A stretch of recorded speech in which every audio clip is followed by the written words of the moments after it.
And welcome back to WDEF News 12 this morning. It's Friday. It's time for How Does Your Garden Grow? And if you got a question, Tim Holcomb is here to answer those questions for you this morning. 756-1212 is the phone number that you can call. Again, 756-1212. Tim, good to see you again. And before we get to the phone callers here, got a couple of beautiful hanging baskets. The time of the year when we can hang them and not worry. Well, we even like to call them hanging gardens because some of the new flowers are just incredible.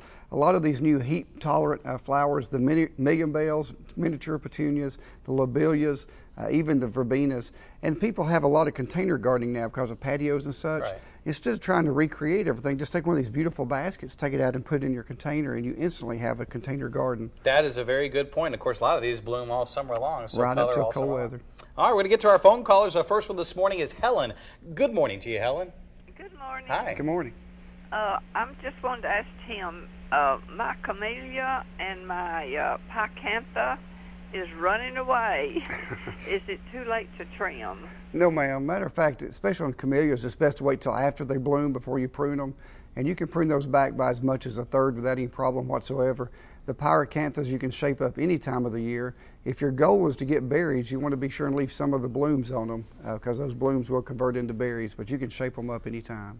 Once again, we're answering your gardening questions at 756-1212. Our next phone caller is Carolyn. Good morning to you, Carolyn.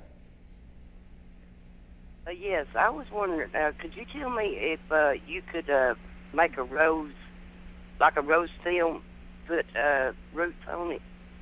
Trying to root a rose? Yeah. Yes, ma'am, yeah. You sure can. You need to take the fresh green cuttings off the rose, take the bottom leaves off. If it has a bloom bud, pinch that off. Dip it in rooting powder and keep it in moist soil, and it should root quite easily for you. It's just important to have the fresh green growth. Once it starts turning woody, it will not root very well at all. Huh. Also, Steve joining us now. Good morning to you, Steve. Good morning. Good morning. Hi. Go ahead. Tim, I've got an alligator plant. How do you take care of those as far as how much sun they need and water or whatever?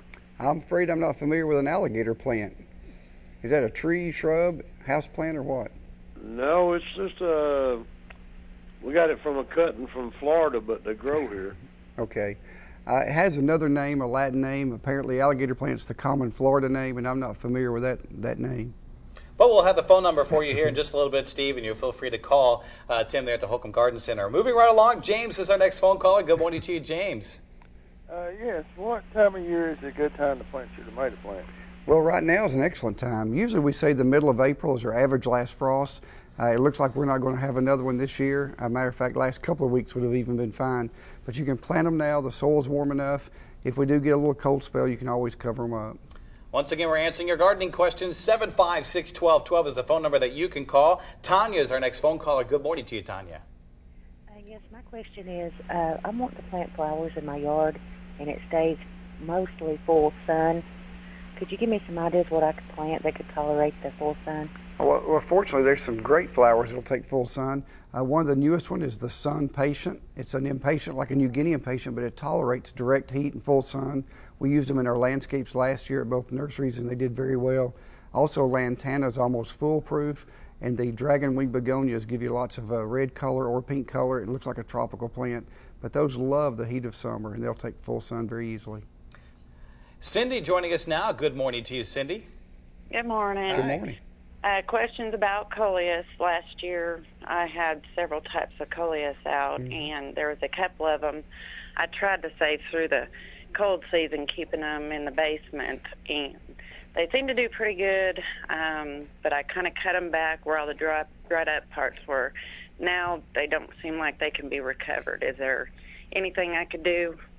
Well, if there's any life left in them at all, certainly put them outside. Give them a liquid food. We use one like Watch Us Grow, but any good liquid food should stimulate a lot of growth there. They recover quickly.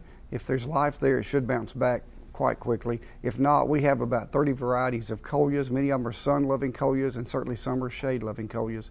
But coleus are quite amazing plants and do very well.